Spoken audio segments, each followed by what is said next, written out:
So I'd love to hear about what you think some of the biggest misconceptions are for nonprofit CEOs with regard to their relationship with their board. So, when they're maybe new and getting into it, what are some of the misconceptions you see about how the relationship should go with their board? Yeah, it's interesting, Sean. I think there's probably several that come to mind, but it also, I'm reminded, Peter Drucker, the famed management consultant. He had this great quote where he would say, there's one thing that all boards have in common: they do not function.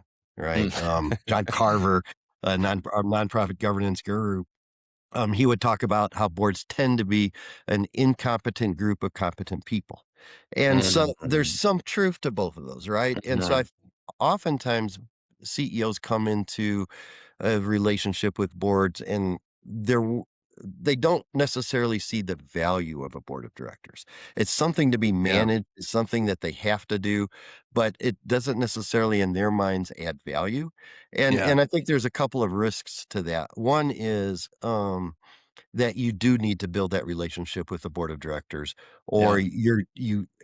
if you don't, when things get bad, you're probably the first to go, right? And so this is a Mm. team sport. It's much like the leadership teams that, people like Sean and you and Joe develop on, with your clients. It's the Yeah. same thing with board of directors, right? You've got to build that team relationship.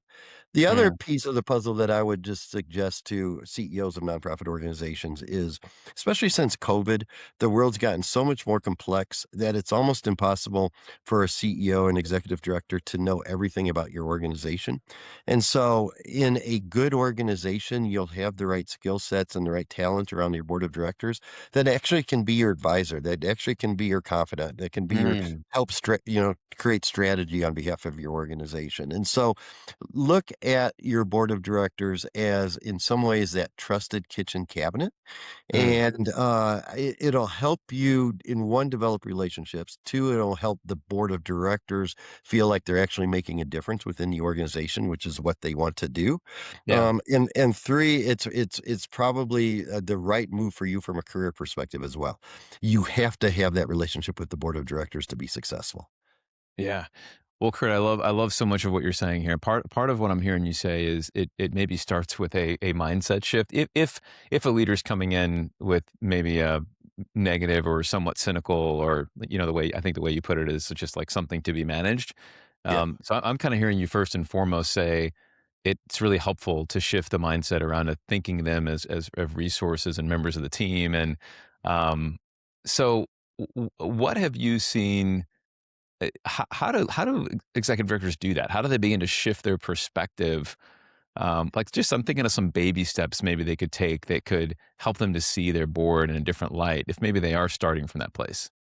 Yeah, so it's interesting to me, and I talk about this in the seat on the board, but the research is really clear that your board governance relationship, your model, your practice, it can actually become a missional advantage if you pay attention Mm. to it, if you're proactively, viewing that board governance relationship as such. And so the pieces of the puzzle that the research is pretty clear about is taking the time to build that healthy relationship with the board of directors, those one-on-one meetings, the coffees, et cetera, really Mm. getting to know them. Yeah. Becoming comfortable sharing everything with the board, and then having, in that trust-filled relationship, the board's also going to want to share everything with you, the good, the bad, and the ugly, right?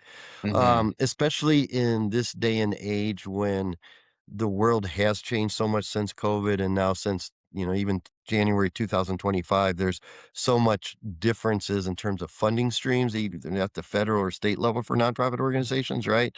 That Mhm.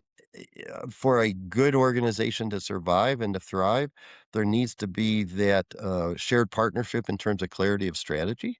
And so, working with the board of directors at that 30,000-foot level, what is our clear strategy? What are the few things we have Mhm. to do in the next few years to accomplish that? What's that one thing we need to do in the next 12 months to keep the momentum going?